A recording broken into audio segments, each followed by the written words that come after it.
আসসালামু আলাইকুম দর্শক, আজকে আমি আপনাদেরকে আমার একটি অত্যন্ত সিক্রেট রেসিপি শেয়ার করব। এটা হচ্ছে ক্রিসপি ফ্রেঞ্চ ফ্রাই। আমি অনেক দিন ধরে এবং অনেক রকমভাবে চেষ্টা করে অবশেষে এই রেসিপিটা তৈরি করেছি। এভাবে করলে ক্রিসপি হবে এবং অনেকক্ষণ ধরে ক্রিসপি থাকবে।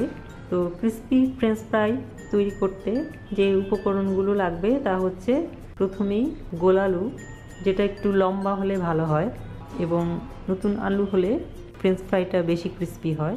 এখানে আমি 4টি গোল আলু নিয়েছি। আলুগুলার খোসা ছাড়িয়ে আমি পানিতে ডুবিয়ে রেখেছি।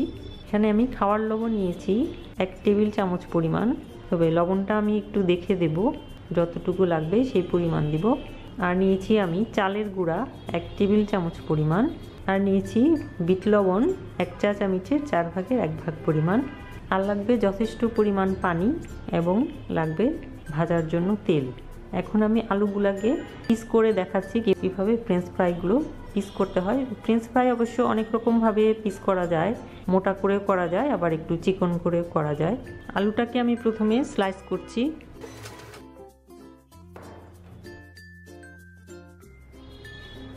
একটা আলুকে আমি 5টা স্লাইস করেছি প্রথমে, তারপরে এগুলোকে আমি ফ্রেঞ্চ ফ্রাইয়ের সাইজ করে কেটে নিচ্ছি।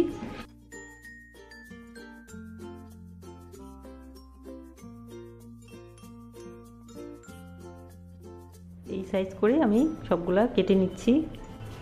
কাটার পরে আলুগুলা আবার আমি পানিতে ডুবিয়ে রাখবো। আমার 4টা আলু ফ্রেঞ্চ ফ্রাইয়ের সাইজে কাটা হয়ে গেছে। এগুলোকে এখন আমি 4 বার পানি চেঞ্জ করে ধুয়ে নিব। ধুয়ে তারপরে ঝাঁঝরিতে নিয়ে নিব। আলুগুলাকে আমি পানিতে 4 বার ধুয়েছি, এখন এগুলোকে আমি ঝাঁঝরিতে নিয়ে নিচ্ছি। এখন আমি চুলায় একটি পাত্রে পানি বসিয়েছি, চুলা জ্বালিয়ে দিচ্ছি। পানির মধ্যে আমি 1 টেবিল চামচ লবণ নিয়েছিলাম, তার থেকে অর্ধেকটা তার মধ্যে দিয়ে দিচ্ছি। এখন আমি পানিটা বলক আসা পর্যন্ত অপেক্ষা করব। পানিটা বলক আসলে এর মধ্যে আলুটা দিয়ে দিব। ফিরে আসছি পানিটা বলক আসার পর। পানিটা বলক এসেছে, এখন আমি এর মধ্যে আলুগুলো দিয়ে দিচ্ছি, দিয়ে একটু নেড়ে দিচ্ছি। এখন আমি ঘড়ি ধরে 5 মিনিট অপেক্ষা করব। 5 মিনিট এটাকে সেদ্ধ করব।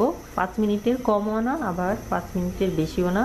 এর কম বেশি হলে আলুটা এরকম ক্রিস্পি হবে না। তো ফিরে আসছি আমি 5 মিনিট পর। 5 মিনিট হয়ে গেছে, টকবক করে বলক আসছে, তখনই বোঝা যাবে যে আলুটা মোটামুটি ফ্রেঞ্চ ফ্রাই বানানোর জন্য রেডি হয়ে গেছে। এখন আমি চুলা বন্ধ করে দিচ্ছি। এখন আমি সেদ্ধ আলুটা ঝাঁঝরির মধ্যে থেকে নিয়ে নিচ্ছি। নিয়ে আমি কলের পানিতে এটাকে ভালো করে ঠান্ডা করব, যতক্ষণ পর্যন্ত না রুম টেম্পারেচারে আসে।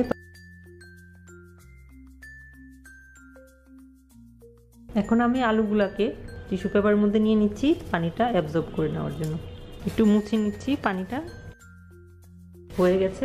এখন আমি আরেকটা বোলের মধ্যে নিয়ে নিচ্ছি। এখন আমি এর মধ্যে 1 টেবিল চামচ পরিমাণ চালের গুঁড়া আলুগুলার সাথে মিক্সড করব, এবং যে পরিমাণ লবণ আছে তার থেকে আমি 1 চিমটি পরিমাণ লবণ আমি এর সাথে মিলিয়ে দেব। দিয়ে এখন এগুলা মিক্সড করব। মেলানো হয়ে গেছে, এখন আমি এগুলো ডুবো তেলে ভাজবো। চুলায় ফ্রাই প্যান বসিয়েছি, তেল দিয়ে দিচ্ছি, চুলা জ্বালিয়ে দিচ্ছি। তেলটা গরম হয়ে গেছে, আমি এখন ফ্রেঞ্চ ফ্রাইয়ের আলুগুলা দিয়ে দিচ্ছি।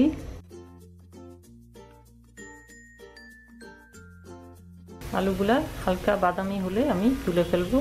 আলুটা হালকা বাদামি রং ধারণ করেছে, এখন আমি এগুলা তুলে ফেলছি। একেবারে ব্রাউন কালার হওয়ার দরকার নেই, হালকা ব্রাউন হলেই তুলে ফেলা যাবে এবং তাতেই ক্রিস্পি হবে, বেশি ফ্রাই করার দরকার নেই।